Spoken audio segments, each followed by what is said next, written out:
مسجد الحرم اور مسجد نبی صلی اللہ علیہ وسلم میں اعتکاف کے لیے 4 جمعے سے رجسٹریشن۔ مسجد الحرم اور مسجد نبوی کی دیکھ بھال کے لیے قائم اتھارٹی نے رمضان کے آخری عشرے میں اعتکاف کے لیے رجسٹریشن کا آغاز 4 جمعے 5 مارچ 2025 سے شروع کرنے کا اعلان کیا۔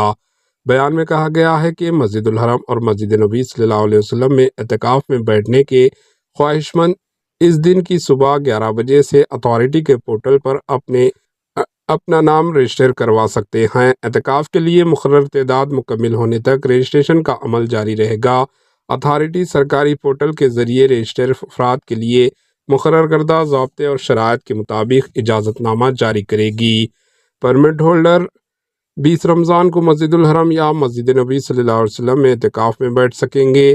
واضح رہے کہ حرمین شریف میں متکفین کے لیے دستیاب سہولیات فراہم کی جاتی ہے۔ ہر متکف کو خصوصی کارڈ جاری کیا جاتا ہے، جبکہ ایک مخصوص لاکر بھی انہیں فراہم کیا جاتا ہے جس میں وہ اپنی ضروری اشیاء رکھ سکتا ہے۔ Bureau report, AHN news.